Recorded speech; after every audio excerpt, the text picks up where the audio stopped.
Dacă ești sigur că ești bine, s-ar putea să fii în cea mai periculoasă stare.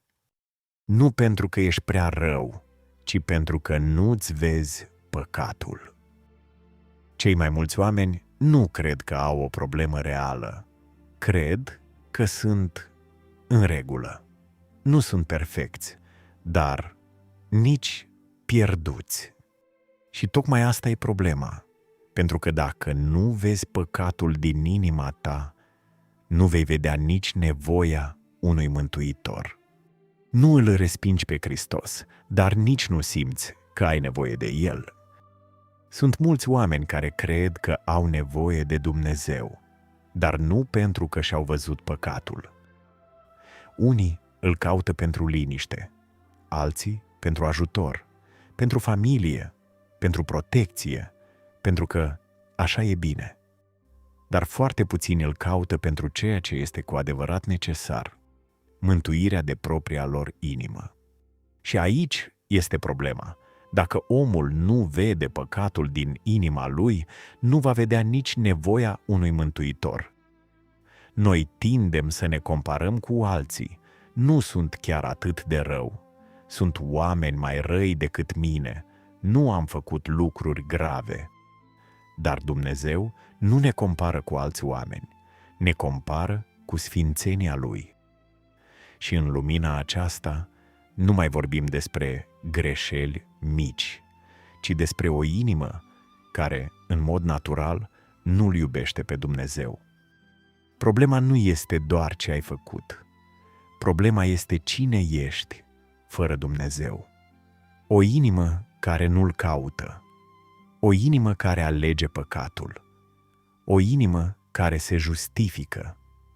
O inimă care poate vorbi despre Dumnezeu, dar nu trăiește pentru El. Și poate cel mai periculos lucru este acesta. Poți să nu vezi nimic din toate astea. Poți merge la biserică și totuși să nu-ți vezi păcatul. Poți asculta predici și totuși să nu fii zdrobit în inimă. Poți simți emoții și totuși să nu fii schimbat. Sunt oameni care spun: știu că sunt bine pentru că simt pace. Dar nu orice pace vine de la Dumnezeu. Există și o pace falsă. O liniște care nu vine din iertare, ci din necunoașterea reală a stării tale. Sunt oameni care nu au fost niciodată tulburați cu adevărat în sufletul lor, nu pentru că ar fi bine cu Dumnezeu, ci pentru că nu au văzut niciodată lumina Lui peste inima lor. Și atunci trăiesc liniștiți, dar nu pentru că sunt iertați, ci pentru că nu sunt conștienți. Și asta este o stare periculoasă, pentru că un om bolnav care știe că este bolnav va căuta ajutor, dar un om bolnav care crede că este sănătos nu va căuta niciodată vindecare. Dacă nu ai fost niciodată confruntat cu păcatul tău, dacă nu ai simțit greutatea lui, dacă nu ai ajuns în punctul în care să spui: sunt vinovat înaintea lui Dumnezeu, atunci întrebarea este: ce anume te-a făcut să crezi că ești bine? Pentru că Scriptura nu vorbește despre o mântuire superficială, nu vorbește despre oameni care doar încearcă să fie mai buni. Vorbește despre o naștere din nou, despre o transformare reală, despre o inimă schimbată. Dar înainte de viață, trebuie să existe moarte, nu fizică, ci moartea încrederii în tine, moartea ideii că nu ești chiar atât de rău, moartea acelei imagini despre tine în care ești, în esență, ok.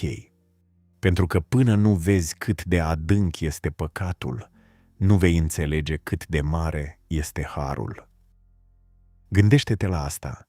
De ce ar muri Hristos dacă problema omului ar fi doar superficială? De ce cruce? De ce suferință? De ce jertfă? Crucea nu a fost un gest simbolic, nu a fost doar o lecție de iubire, a fost necesară. Pentru că păcatul nu este superficial, este atât de grav încât Fiul lui Dumnezeu a trebuit să moară.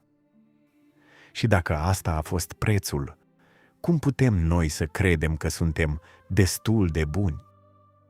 Crucea nu are sens pentru un om care crede că este bine, dar pentru omul care începe să-și vadă inima, devine singura lui speranță. Pentru că acolo vezi două lucruri în același timp: cât de grav este păcatul și cât de mare este dragostea lui Dumnezeu. Dar nu poți aprecia asta dacă nu ai fost niciodată confruntat cu adevărul despre tine. Adevărata lucrare a lui Dumnezeu nu începe cu confort, începe cu lumină. Și lumina nu mângâie prima dată. Lumina descoperă mândria, descoperă ipocrizia, descoperă păcatul ascuns.